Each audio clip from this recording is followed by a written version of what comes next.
everyone, welcome. My name is Amishi Jha, and I am a faculty member in the Department of Psychology in the College of Arts and Sciences here at the University of Miami.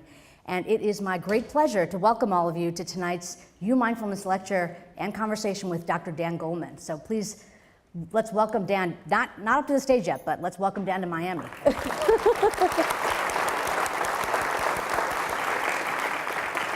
I'm very much looking forward to this, and before I hand it over to our esteemed speaker, I wanted to say just a few words about the momentum and support that actually allows us to all gather here today. So the UMindfulness lecture series is actually an important outreach arm for the Mindfulness Research and Practice Initiative, which is actually multi-campus wide effort at the University of Miami and includes members from many different departments, schools, and campuses that join us in promoting both the science and research, as well as the practice of mindfulness training and contemplative practice at the campus and actually within the broader community. So this initiative was launched or founded in 2010 by a series of conversations and research projects that I was fortunate to have with one of my colleagues, Scott Rogers, who is the director of the Mindfulness in Law program in the School of Law here.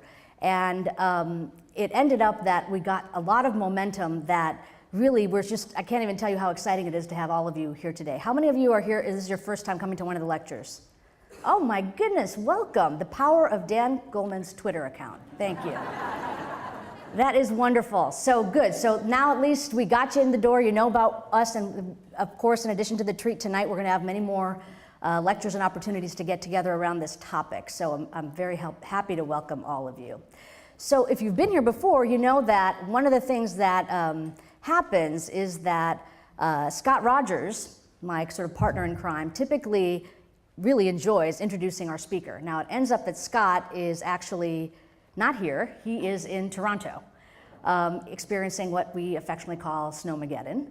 And because of that, he wanted to contribute in some way and do what he really loves to do, which is introduce the speaker. So he sent me a video of himself transposed in time and space and introducing Dan. So we're going to play that video in a minute. Jessica, if you want to get that loaded up. But I wanted to just mention that this lecture series happens because of the generous support of one of our really key supporters, who is Mrs. Maria Kluge, who wasn't able to be here tonight, and she was at the last event. She's actually going to come back. She lives in Germany. She's going to be coming back in April, and we're going to have our next lecture, as well as probably an opportunity for more retreat practice that we usually hold at the Deering Estate and open up to community as well as university faculty, staff, and students. So be on the lookout for that announcement. So Jessica, should we have Scott introduce Dan now? Okay, actually wait 1 second. One thing I wanted to mention, that we're going to do things a little bit differently than we've done in the past, which is Dan obviously will be our main event. He's going to speak to us for probably close to 20, 25, maybe half an hour. And then what we want to do is have a conversation. So I get to share the stage with him and we'll talk a little bit. Then we want to open it up broadly to questions from all of you to engage in the dialogue with us. And we'll end by Dan being available for a book signing, as well as some snacks for all of us to kind of hang out and socialize a little bit. Sound like a good plan? All right, cool. So let's roll the video. Hi everyone, welcome. What a wonderful opportunity we have this evening to listen to and learn from someone as interesting and, from what I understand, charming as Daniel Goleman. And when I say we, I'm referring to you, because I'm here in a hotel room in Toronto where it is cold. They say it's in the minuses out there, and while that's supposedly Celsius and not Fahrenheit, so it shouldn't be such a big deal, believe me, it's very cold out there. And so I'll allow a sense of the heartwarming and joyful quality of our UMindfulness community coming together to perhaps offer me a little bit of that warming quality that I can carry with me over the next couple of days. As many of you know, Daniel Goleman is the author of the international bestseller Emotional Intelligence, a book that has very much transformed the way we understand ourselves, each other, and has infused itself into the institutions in which we live and work. Areas ranging from business to law to to psychology, to medicine, to education have become very different as a result of our deeper understanding of what this intelligence is that we carry with us and the ways in which we can draw upon a series of tools and methods for cultivating and deepening our capacities to connect and know ourselves and each other and lead and live more fulfilling and satisfying lives. In addition to being an author of emotional intelligence, Dan has written more than 10 books, most recently Triple Focus, which he co-authored with Peter Senge. And in that book, he explores more deeply the ways in which we can attend to ourselves, each other, and the world around ourselves to have a deeper, richer understanding of the landscape of this life and the work that we do.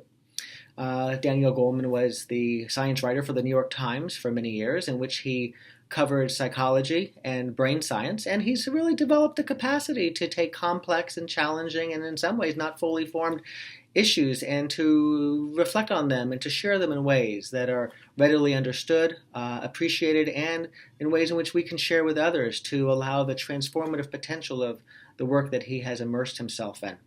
Many years ago, his first book, The Varieties of Meditative Experience, one of my favorite books in that area, one that's inspired by William James's The Varieties of Religious Experience, zeroes in on the ways in which the concentrative practice as well as mindfulness run through as a meaningful current almost all of our religious, spiritual, and contemplative traditions. And so Daniel Goleman has really explored and thought through and experienced what it is to be mindful and the ways in which mindfulness is an important part of our lives, personally and professionally. And so this evening we have the opportunity to sit back and listen and absorb the insight, the engaging way in which complex and interesting issues can be shared and learn about this area called mindfulness and the ways in which it meaningfully influences our lives and the lives of those with whom we live, love, and learn.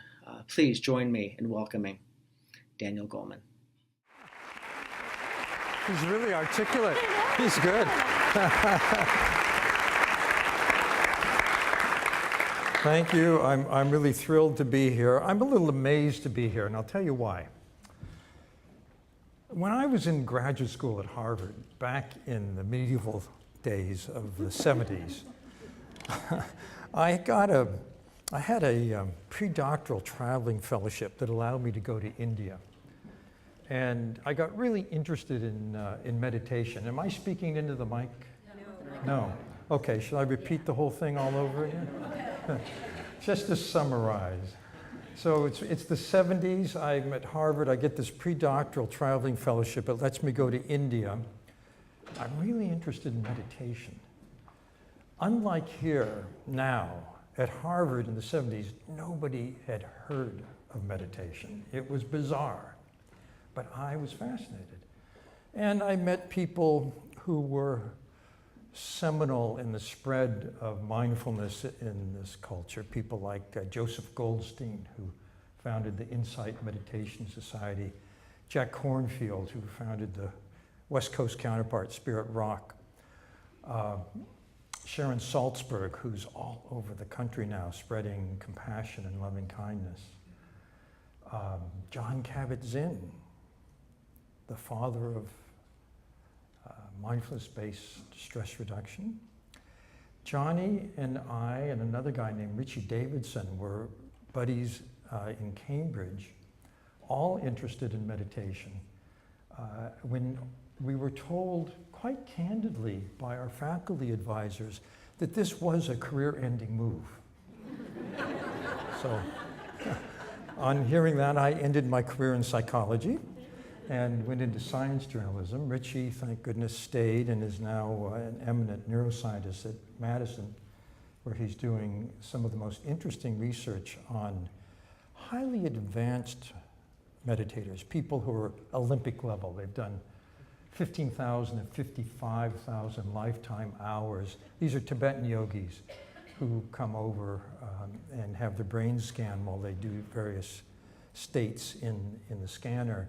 And what it shows is that there is a higher end, a spectrum of positivity that is possible in terms of brain function, changes in structure and experience that psychology had not guessed, had not realized. When I was studying clinical psychology, it was all about pathology. When I explained to my professor that I was going to do my dissertation on meditation as an intervention in stress reactivity, and that I was going to use a mantra meditation, he said, "How is a mantra any different from my obsessive compulsive patients who can't stop saying, damn, damn, damn, damn, damn?"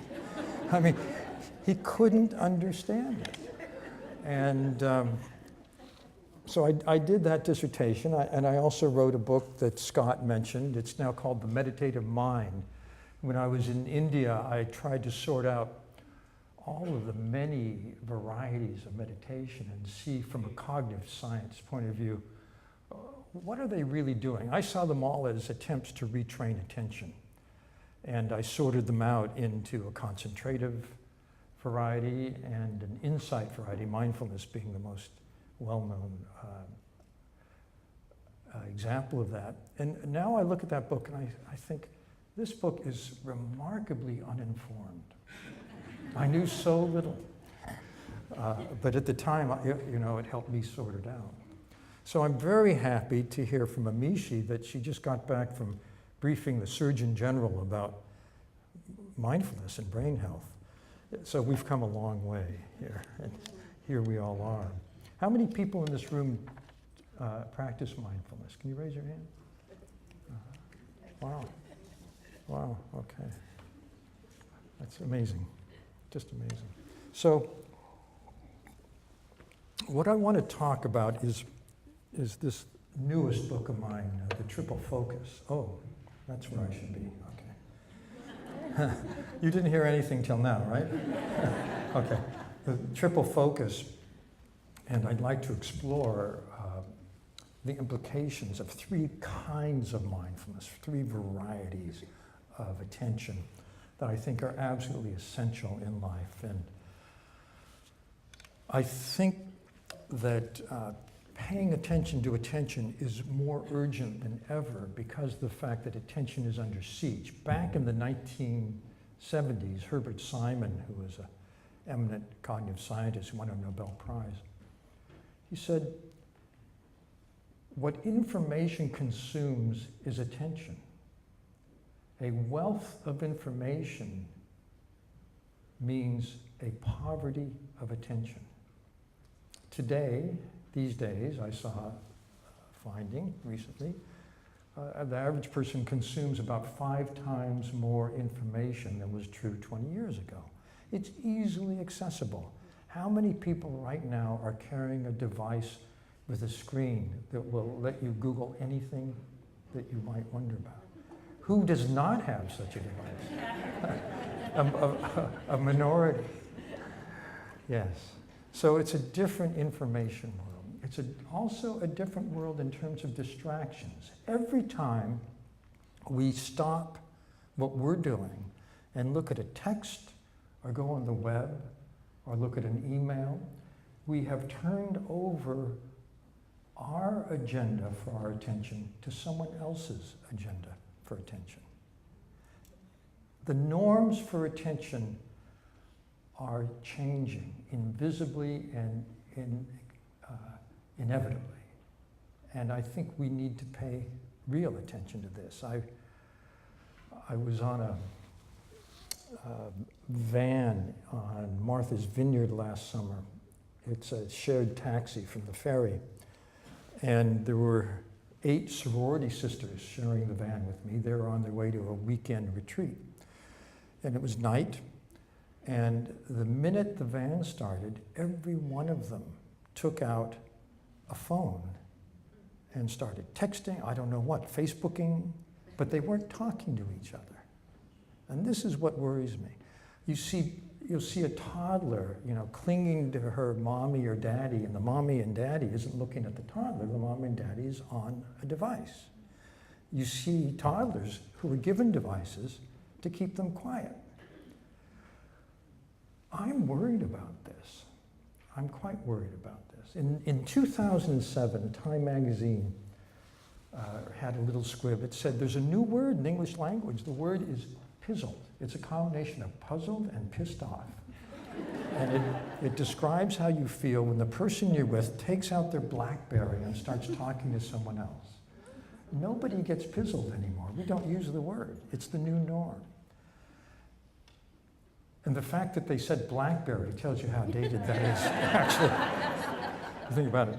So I think there are three kinds of focus that we need to work harder at because they matter more than ever before. And I'm particularly interested in this book, The Triple Focus. We argue that we should be educating kids for this, to inoculate them against a very insidious social trend. The first kind of focus is an inner focus. Mindfulness is the epitome of that. It's paying attention to one's own experience. The second kind of focus is paying attention to other people. And the third kind of focus has to do with attention to the larger systems that we operate in, whether a family, an organization, or the environment. I'll go into each one of these in a little bit of detail. A while ago, I had the opportunity to visit PS 112 in Spanish Harlem. It's a very sweet school. It's first and second grade only. When you go to the door, there's a lovely older woman who greets you. She happens to be a police officer, but she feels more like mom. And it's a cozy environment. However, the kids who go to that school, almost all of them live in the huge housing project, which is around the block. And one day, for example, a second grader came in really upset, and the teacher said, "What's bothering you?" And she said, "I just saw someone who was shot." And the teacher said to the class, "How many of you know someone who's been shot?" Every hand went up. It's that kind of school. So I went there because I wanted to watch what they call belly buddies. Belly buddies happens every day. It's a ritual for these kids. One by one, they go to a cubby, they take out their favorite stuffed animal, they lie down on the floor, put the animal on their belly, and they watch it rise on the in-breath and fall on the out-breath. And they count 1, 2, 3 on the in-breath and 1, 2, 3 on the out-breath. It's a meditation. But it's for 6-year-olds, for 7-year-olds. It's a starter. The teacher said, you know, one day because of a scheduling change, we had to skip belly buddies and it was chaos. But the class that I saw was absolutely calm, absolutely focused. And I think it's because they're teaching them this fundamental way to calm yourself and pay attention. And I think that there's a technical benefit here. It's what's called in the trade cognitive control. Cognitive control is the ability to keep your mind on one thing and ignore distractions. That's the essence of mindfulness training. It's attention training. It also happens to work with the same circuitry that manages upsetting emotions. So you get a double benefit. You get calm and you get focused. And it is associated with very important abilities like learning readiness. Now, some of you may have heard of the marshmallow test. It's a famous experiment in psychology. It was done at Stanford with 4-year-olds from the preschool there. They're brought into a room one by one and sit down at a little table, big juicy marshmallow put in front of them, and the child is told, you can have this marshmallow now if you want, but if you wait till I run an errand and don't eat it till I come back, you can have 2 then. Then the experimenter leaves the room. This is a predicament that tries the soul of any 4-year-old, I'm sure you. I've seen videos, very funny. Some kids will go up and sniff it and then jump back like it's dangerous, or sing and dance to amuse themselves. About a third of the kids grab the marshmallow and eat it right away, can't help themselves. Another third wait the endless 7 or 8 minutes and they get the 2. The payoff finding comes 14 years later when these kids are graduating from high school and about to go to college. And the groups are compared, the ones who grabbed and the ones who waited. What they find is that the ones who waited get along better with their peers, still can delay gratification in pursuit of their goals, which is what this is a test of, and to everyone's amazement, have a 210-point advantage out of 1,600 on the SAT. When I told this to the people at Princeton who make the SAT, they were stunned. They said 210 points is as big or bigger than the difference we see between kids who come from a family where parents have only an elementary school education compared to those where one parent or more has a graduate degree.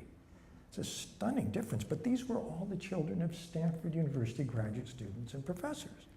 So what's going on? I think it has to do with this one fundamental cognitive control.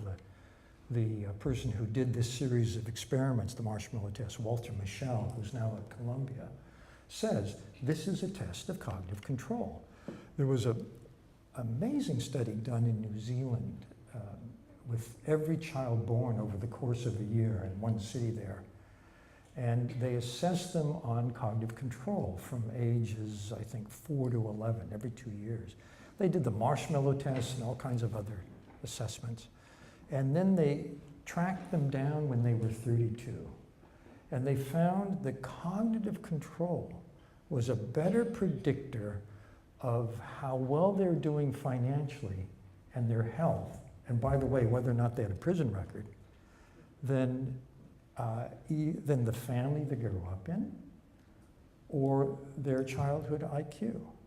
It was a stunning factor. This is an independent factor. How well children can focus in, ignore distractions, manage their impulse, matters more, think about this, than the wealth of the family you grew up in or your childhood IQ. So why don't we help children get better at this? Why doesn't every second grade classroom have belly buddies? So that's the question. And what could we do to make that happen? The second level has to do with paying attention to other people. There are basically 3 kinds of empathy, 3 ways to tune into other people. One is what's called cognitive empathy, which means I understand your perspective, I know how you think about things, I understand your mental models. This means that I can communicate very effectively with you. So it paves the way for effective communication. The second is emotional empathy. In this kind of empathy, you feel what the other person is feeling immediately, instantaneously. You don't have to think about it. You just know what they feel because you feel it too. And emotional empathy, of course, is very bonding, very connecting, very important in life. And the third kind is empathic concern. Empathic concern means it's not just that I know how you feel or how you think, but if you're in need, I care about you. It's goodwill. It's wanting to help. It's the basis for compassion. There was a classic study done in social psychology at the Princeton Theological Seminary with divinity students. The divinity students were told that they were going to do a practice sermon that they'd be evaluated on. And half of the students were given as a topic the parable of the Good Samaritan, the man who stopped to help the stranger in need by the side of the road. The other half were given random Bible topics. So time comes, each one of them prepares a little and then is told, you go to another building and give the sermon, we'll evaluate you over there. As they cross this courtyard, each of them, one by one, passes a man who's bent over and moaning in pain by the side of the road. So, question, do they stop to help? More interesting question, does it matter if you're pondering the parable of the Good Samaritan? It doesn't. Turns out, no, makes no difference. The main factor was time pressure. If you thought you were late, no way are you going to, And this is the story of our lives, isn't it? We've got things to do and a long list and preoccupations and so on.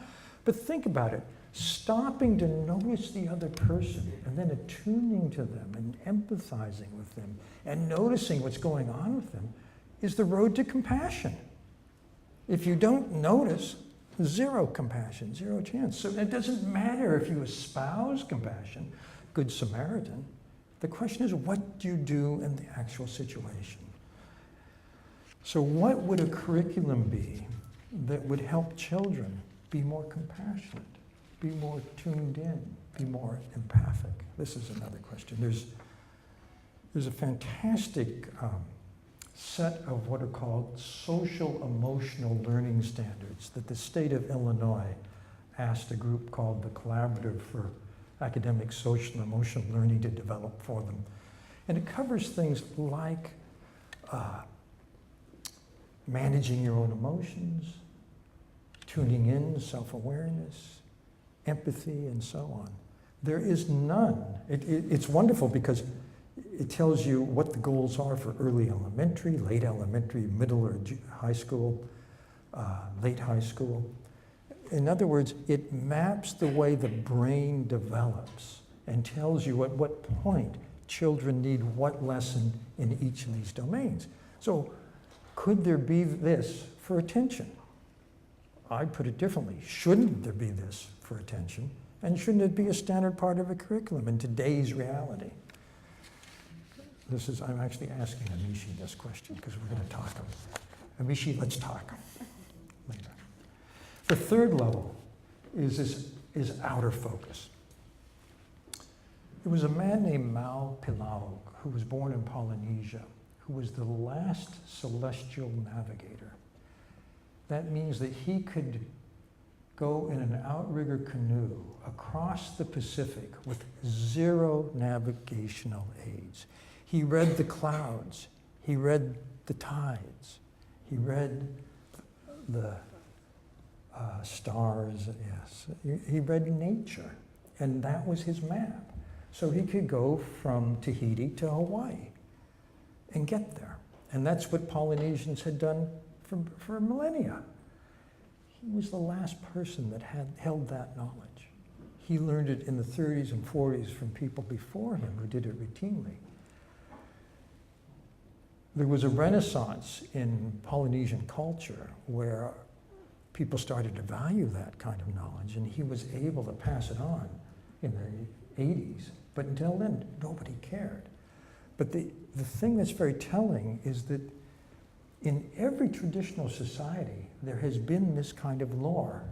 Every people has had, through human history till recent history, has had to know how to read the local ecosystem to survive.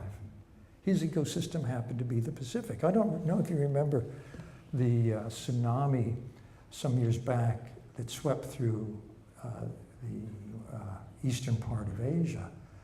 There was a group in Thailand who were known as the Sea Gypsies. They were the only people who had 0 deaths during the tsunami. The reason was that they knew when the birds stop singing and the dolphins swim out to sea, you better get the hell out. And they did. They jumped in their boats and went into the sea, and so the tsunami wave passed beneath them, and they all survived. Nobody else knew, or very few people realized that a tsunami was coming, even though all the animals fled inland.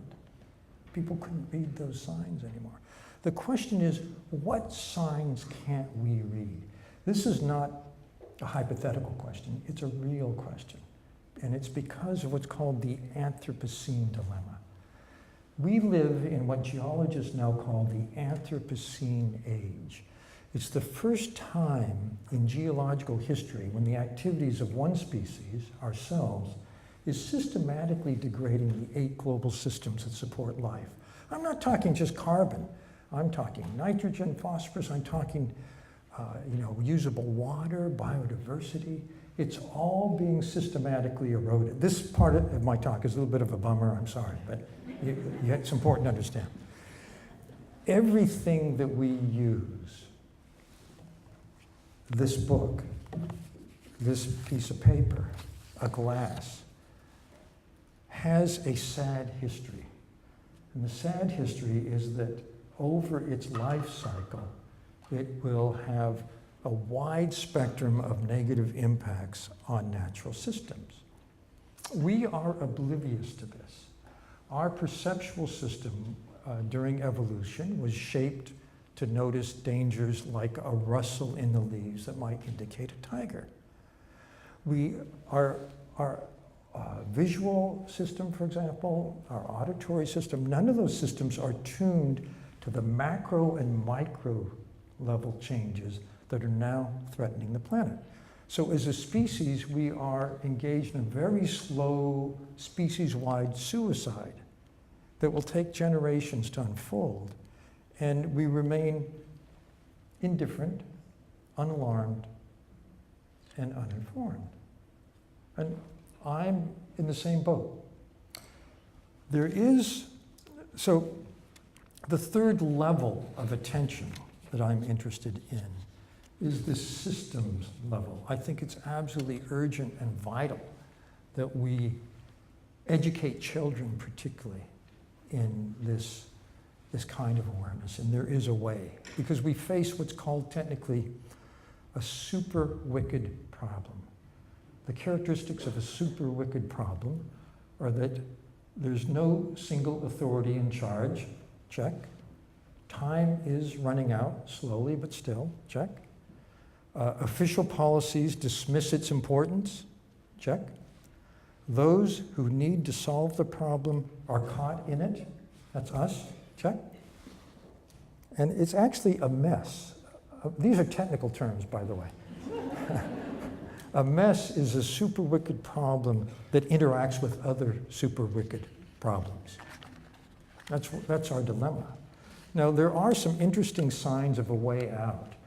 They're kind of prosthetics for attention. One of them is from a new discipline, which is called industrial ecology. Industrial ecology is an amalgam of the physical sciences, biological sciences, environmental sciences, industrial design, industrial engineering. And it will take, for example, a glass and say, this is not a product, this is a process. It began with some sand somewhere. And that sand would be gathered and transported and mixed with some chemicals. And those would be heated at a very high heat for a very long time, which, by the way, is a Bronze Age technology, people. Think about that. The way we make steel, cement, glass, bricks, we've been doing it the same way for 1,000 or more, 2,000, 3,000 years. I'll get to that point, but anyway. So it gets heated, and then it gets transported. We buy it, we use it, it breaks, we throw it away, it disintegrates, whatever. Industrial ecologists look at that life history and say, let's break that down systematically. There are about 2,000 steps. One of them is when you added the caustic soda to the mix to heat for the glass. Well, let's look at how you make caustic soda. In other words, they go back deeply into the history of the object, and at every point, every slice, they assess impacts on the environment, on the health of the people involved, the social situation of the people involved, you know, what kind of wage did that person get, and so on. If you look at the supply chain for this, it's like a spider web. It goes all over the world. If you look at the supply chain for almost any advanced product, it involves everywhere. So we are, if we buy and use these things, we're responsible for the impacts everywhere. So that's the really depressing part. Now, the good news is that it's not all footprints. I've been describing footprints. The footprint is the negative impacts. There's a friend of mine at the Harvard School of Public Health, Gregory Norris, who said, let's not just talk about footprints, let's look at handprints. What's a handprint? A handprint is all the things we do that reduces our footprint. He says, our goal is to be net positive, to make our handprint bigger than our footprint. He's working with 5 companies like Johnson & Johnson, Owen Corning, the big glass manufacturer, insulation manufacturer, to identify ways to go into their supply chain, change the way things are done. For example, bricks. Bricks are made by taking what? Taking mud, basically, and heating it for a long time. We make bricks, as I mentioned, the way bricks were made 3,000 years ago. Someone just invented a way to make a brick using other chemicals and other substances that uses leftover byproduct from manufacturing processes and doesn't heat it, it just cooks by itself. Well, that is going in the right direction. Greg Norris, my friend at the School of Public Health, told me he just heard about what he thinks is the first net positive product. there are maybe two, and they're both made by Ecovation. Ecovation is a company started because of two students at Rensselaer Polytech who had a course assignment to come up with a new product that was ecologically positive. And they invented a styrofoam substitute made out of, guess what? Agricultural byproducts, rice hulls, and mushroom roots. Works just as well as the other stuff. The other stuff never dies. It's death to nature. It breaks up into nurdles, it floats in circles in the middle of oceans and stuff. This styrofoam disintegrates when you're done with it. They also invented, and this is the net positive, an insulation made the same way. Well, insulation, because it's energy conserving, has a bigger and bigger and bigger handprint the longer you use it. So this is the future. Anyone in this room who has an entrepreneurial bent, this is a fantastic opportunity because we need to reinvent everything. Everything along these lines. I should be at the B school, really. So I'd love to see a systems curriculum as another level of this kind of attention. That's why we call it the triple focus. Let me just end. I am here against my better judgment in a way because I have to turn in a book Friday. The book is one I'm writing for the Dalai Lama's 80th birthday. It's called A Force for Good, the Dalai Lama's Vision for the World. And I find it very inspiring myself. But he says one thing that I want to leave you with, and that is, when we make a decision, when you make a decision, he says, ask yourself 3 questions. Who benefits? Is it just me or a group? Is it just my group or everyone? And is it just for now or for the future? Thank you. One of the things that I wanted to ask you, because you just did this for us, is that, you know, the beginning of your talk was filled with sort of inspiration and possibilities. How might we train kids to improve their own attention? And if we have a way to do that, it's a game changer. And then we took a turn toward the end, which is really like the magnitude of the problem is massive, right? So help us connect the dots a little bit. Well, Amishi, I think that all of these levels operate all the time. So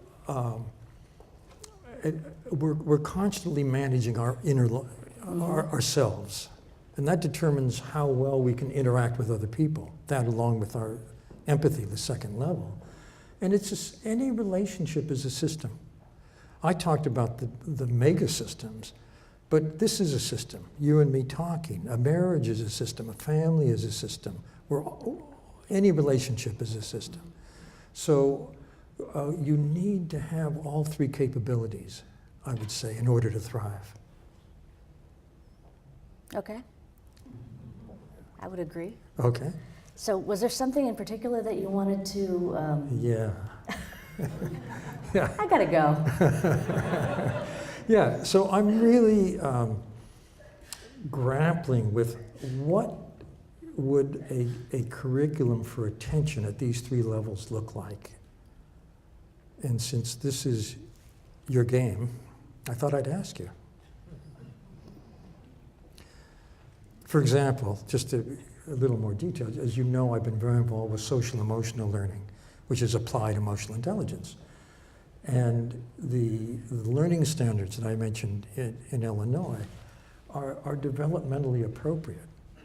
So as the brain grows, you can teach kids different and more developed capacities. What would that look like for attention? Particularly for mindfulness. I mean, I think that the challenges right now are that we are both learning more and more about the nature of how attention develops. So there is an ongoing developmental neuroscience that's teaching us about things. But some of my colleagues might say we have somewhat of a handle on that basically this frontoparietal network that controls cognitive control doesn't fully develop till we're around 25. So so in some sense, the system is still malleable till we get to that age, and that means that there may be an opportunity to actually have an impact on it, to strengthen it a little bit earlier on, to kind of exponentially grow it. The other side of it might be that there's a reason that cognitive control doesn't fully develop till we're 25. Because you want a system that actually allows exploration without narrowing down on things so that you become fixed on the way things should be done. So you want more flexibility in the system to learn different options without controlling the direction that one might take. So it is a little bit tricky to figure that out. One area that I would say I'm very interested in is not so much how to expedite normal development, but how we might protect against situations that cause attention to be at risk.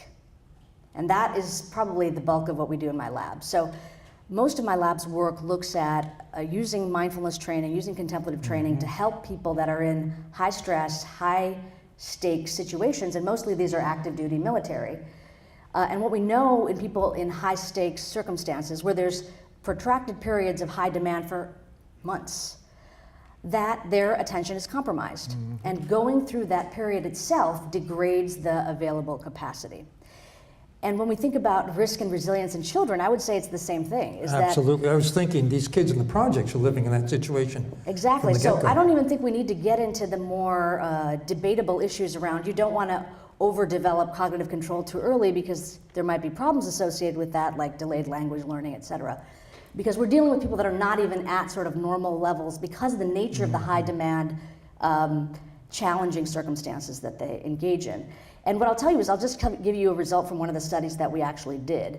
This was a collaboration with some folks at NYU in the nursing school. And what they did is that they partnered with the juvenile justice system to basically enroll participants the moment the child arrived into the system. And they were there for a long period of time, several months. And they allowed some of the children to go through the normal programs, but the other group of kids actually got a mindfulness-based cognitive therapy variant of the normal program. And my role was to track their attention. So what happens from the moment they get in to about eight weeks later to their attention. What we found is that the treatment as usual group, in fact, the entirety of the group, degraded in their attentional capacity as we went over the 8 weeks. So 8 weeks of just being in the juvenile justice system compromises cognitive control, the very system that probably led them to be part of the juvenile justice system. So in some sense, we are removing the whole muscle that's going to help them grow to get out of there. What was the good news? The good news was that the people that got the mindfulness-based cognitive behavioral therapy actually improved their attention. And the kids that actually practiced more on their own, because they had the opportunity to practice what they wanted outside of the classroom, they improved even beyond that. So that was that first step of hopefulness. Like there are ways we can offer things to people that are at risk. So that's the way I would answer it. I would say that it's not so much around necessarily fast tracking normal development, but really offering options for when development itself is compromised. Yeah, I see it as leveling the playing field for kids that otherwise are going to go in the wrong direction. Another question. Wait a second. Who invited you? Well, you know, I'm a journalist, so this is a setup. All I do is I have no answers, just questions. So you Don't and I I get to ask you one back? You know, just let me ask this. Just one. Okay. Yeah. So you and I were both at a meeting where Tanya Singer presented some data that showed that the different kinds of empathy that I described activate different circuitry in the brain, and that you can enhance them by training, but independently of each other. And this goes beyond mindfulness and cognitive control into the realm of empathy. Does any of your work speak to that, or have you thought about doing any of that? Absolutely. In fact, so the question is just, you know, cognitive mindfulness training, you might say, is sort of the cold workhorse, and compassion training is sort of the heart, right? I would say that I I don't agree with that view, because I do think that even in the context of a typical mindfulness exercise, where you might say, let's say mindfulness of breathing, where you say, pay attention to the sensations of breathing. When your mind wanders, gently return it. That act of how you treat yourself in the moment that you realize that your mind wandered is essentially an opportunity to practice self-compassion. So I do see that heartfulness and mindfulness, and Jon Kabat-Zinn talks a lot about this, are really deeply intertwined, and that the realm of cold cognition and affective function and regulation are deeply interrelated. But more explicitly, I do think that combining programs that have a mindfulness focus and a compassion focus can be very helpful. Yeah. And some of the work we've been doing, so as I mentioned, most of my work is with high stress groups and mostly active duty military. I'm a brave woman, but I was not going to start working with active duty infantry and ask them to engage in compassion training. It was just not the way I was going to start, because mindfulness just had more of an appeal for, okay, yeah, I want to be more situationally aware, and that's where I'm going to go. Though when it comes down to it, compassion is a very powerful tool for everybody. But what we decided to do is actually, in the work we're doing with active duty military spouses, we are now combining mindfulness and compassion. And what's very powerful is that those same practices that we're offering the spouses, they're like, yeah, my husband took my CD, he's doing it with his whole unit. So it's pretty interesting to see how it's actually going back to the military via the spouses. And in many ways, I would say the spouses are the heart of the military, so it makes a lot of sense to me. This makes me think of something I learned long ago, which is that there's a huge amount of caring and love within a platoon. At the local level, your buddies or your family. And I could see using loving kindness there. Oh, absolutely. But in doing this book with the Dalai Lama, he said something that really surprised me, but I'll share it with you because I think it's very relevant. He said, we need compassionate soldiers. What he means is that in the fog of war, you can do a lot of things. But if you're mindful and if you're compassionate, there will be less collateral damage. So I think that's an interesting argument for teaching compassion. Exactly. Imagine that, the Dalai Lama gets it. So actually, now I'm going to ask you a question. Oh, sure. Okay. Fire away. So actually, I'm glad you mentioned the Dalai Lama, because that's one of the things I wanted to ask you about. So you were there from the beginning. I mean, the group that you're on the board of, the Mind and Life Institute, actually is the group that I would credit to being the 30-year facilitator of these dialogues between scientists and contemplative practitioners, and in particular, the Dalai Lama. So, partly I'm just curious, how has it been for 30 years? I mean, what have you seen change in the nature of his response to it and your kind of viewing that relationship? That was one thing. And the other part of it was, what did you think we were going to learn from the contemplative practitioners and experts, as somebody that was trained in Western psychology? Sure. Well, let me start with the second question, and by the time I answer it, I will have forgotten the first, so I'll ask you what that was. So, when I went to India, I was stunned to meet people who were highly advanced meditators, yogis and lamas, who were qualitatively different from anybody I had met before. They were utterly present, continually happy and upbeat, very caring and compassionate, and lived very simple lives. And I thought it was very important that people in the West understand this human possibility, because it was several standard deviations different than the norm that I knew. Of course, when I got back to Harvard, nobody cared. But it didn't really stop things. It was really the start of things, as you say, because Jon Kabat-Zinn was beginning to teach MBSR, and the Insight Meditation Society and so on started. So it slowly grew, and at a certain point, I don't know how it happened, suddenly this culture was ready to hear. And it took a lot of strands for that to happen. Now, one of those strands, as you mentioned, was the series of dialogues that began in the 1980s with the Dalai Lama and scientists. I was present at the second one, which was in 1989. And during that dialogue, the Dalai Lama learned one day that he had just won the Nobel Peace Prize. Did he cancel his meeting with scientists that day? No. He said, okay, if we have to have a press conference, we'll do it at the end of the day. In other words, this was a very high priority for him from the start. He was interested in science, as a kid in Lhasa when there was no science, there was nothing. And one of the first things that he did on coming to the West was make an intentional effort to meet with scientists. And the book that I'm doing, for example, his vision is not religious-based at all. It's not Buddhist, it's not faith-based, it's science-based.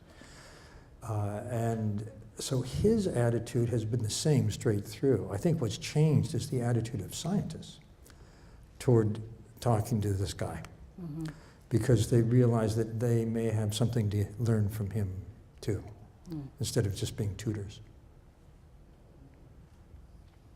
Cool. Yeah. So, should we go home? Should we go home?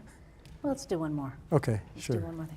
All right, so you have done something that I will never be able to do, and that is, you were on the Colbert Report. Oh, yeah. It's no longer on TV.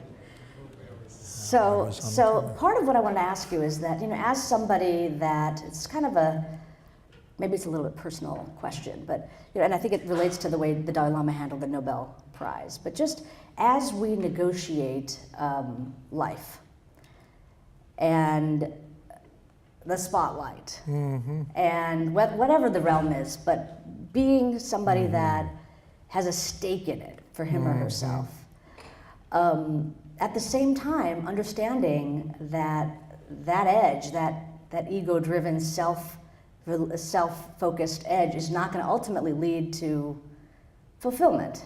That at some point it's going to fall apart. And I think it's tied to your three levels, right? I mean, beyond even concern for myself and awareness for myself, there are those around me and the world around me that I must relate to. So I just was curious, how do you kind of negotiate that? And how does reporting on this topic, as well as having success reporting on this topic, how does your own practice have an impact on you? Sure. Well, let's start with the Colbert Report. Yeah. I was terrified. Oh my God. I was waiting in that green room. I was just, and Colbert comes in character. He never breaks character. He's a Catholic Sunday school teacher in his real life, but in character, he's an absolute asshole. So he comes in, and I was like frozen in fear. But his producer came in, and she said, "Okay, look, here's the deal. His writers give him 5 jokes, and he has to tell 3 of them during the segment. Your job is not to be funny, but to treat him like someone who's drunk." And then knowing that, I practiced.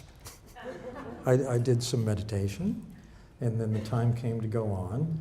And the first thing he did, in the Colbert Report, if any of you are Colbert fans, it turns out they film much longer than they show. They edit it because it's taped in the afternoons, that time to do that. The first thing he did when I came in and sat down was to flip me the bird. And say, "I don't give an F what you say." So that was the like, okay, my terror was totally justified, right? Wow. So I think the only thing that saved me was my practice, because I have not dared to look at it, but I understand I was calm. You did a good job. Yeah. So I would say that probably at this point in life, which is past normal retirement age, although I'm not retired, I think that practice is, in a way, my biggest learning process and most important agenda. I'd like to be on retreat quite a lot, actually, more than my life scheduling allows. And basically, I'd like to be like the Dalai Lama when I grow up. All right, on that note, thank you very much. All right, so if anybody has questions, there are microphones actually. Jessica, raise your hand. There's Jessica and Manuela, so call them over if you would like to ask a question. There's one here, some here.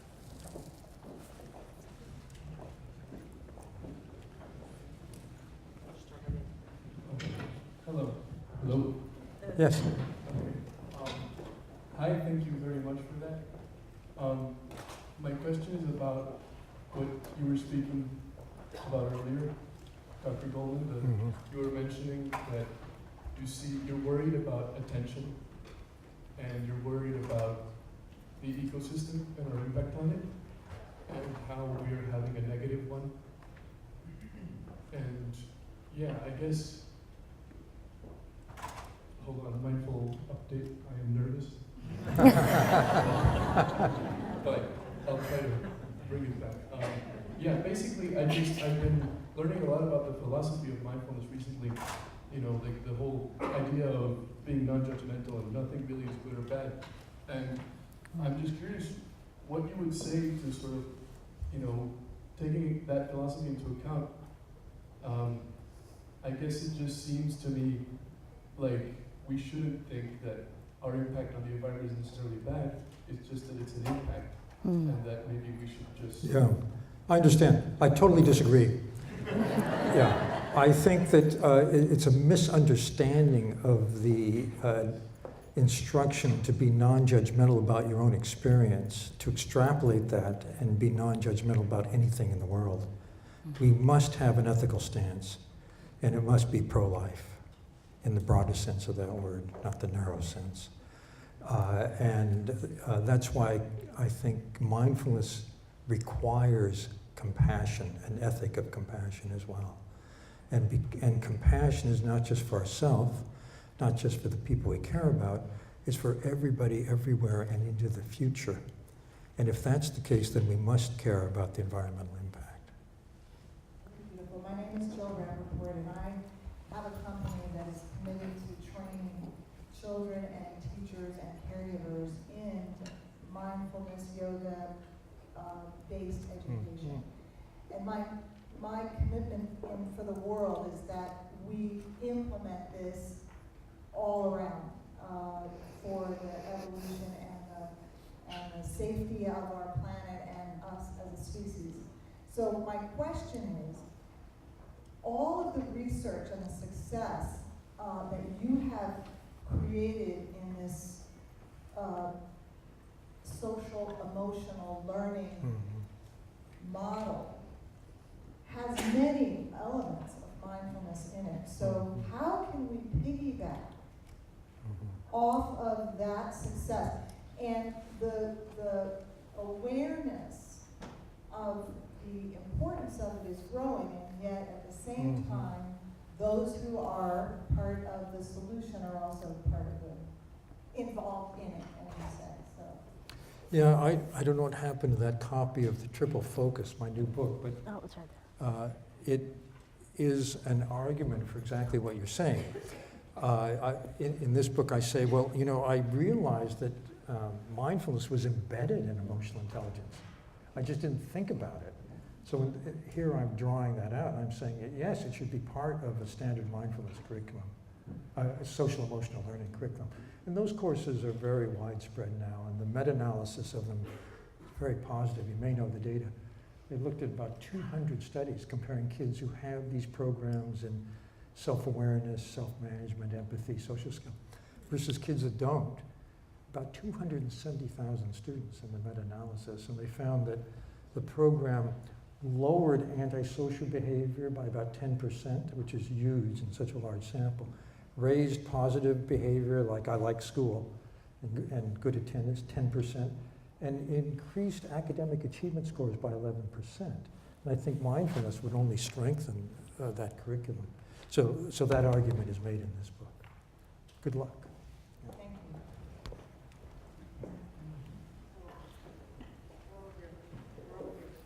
Okay. Hi. Yes. My name is Paula DeFranco, and I'm an executive MBA student here at the university.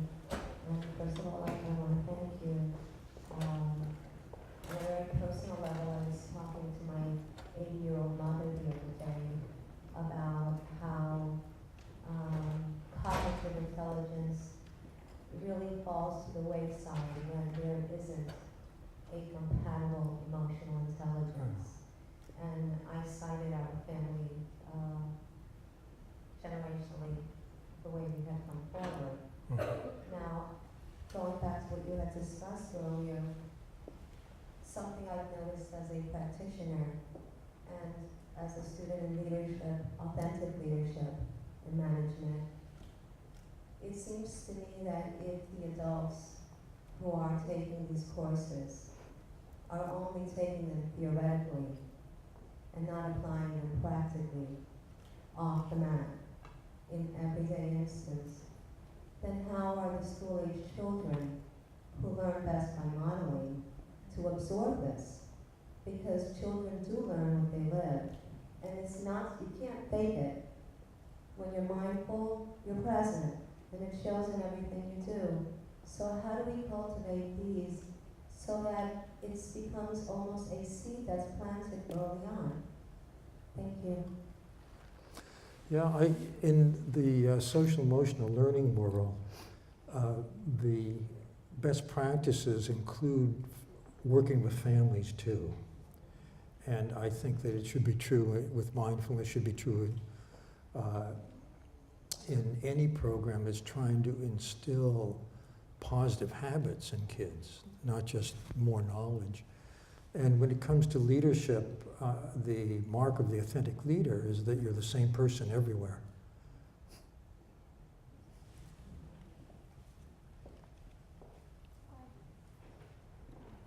Yeah.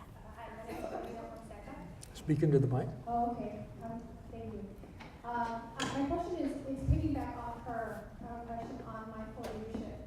One of the areas I focus in corporate America, I've taken the concept, and I applaud you, thank you so much for emotional intelligence, because that's something that I have driven through in the company to get them to understand the importance of, when we talk about a sensitive topic like diversity, I use that as part of the platform for conversation. I've evolved that into what we call the concept of unconscious bias in attentiveness. I'm wondering how much of this mindfulness you've been able to drill in, and is the corporate function or corporate world receptive to mindfulness? You know, I was just telling Amishi, what actually brought me down to Miami was I did a seminar for Cisco Systems. Their top 250 high potential managers from around the world. And I talked about leadership, and I included why mindfulness is an important skill for leader. And then the next person was a woman named Shauna Shapiro, who led them in mindfulness. They loved it. My friend Meng at Google, I'm sure you know, has brought mindfulness-based emotional intelligence to Google and then beyond.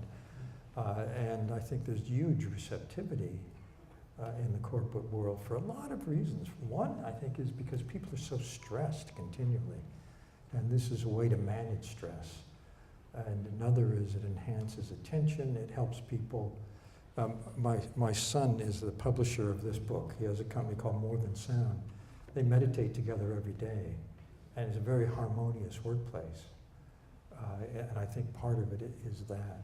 So I think there are lots of reasons why businesses are seeing first the business value, but also the human value of the practice.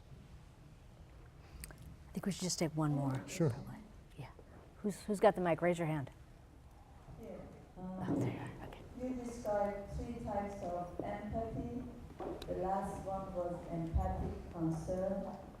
And I would like to get your advice for those who have too much of it and how to deal with that. Because there are times in life that you may feel paralyzed by the concern. Yes.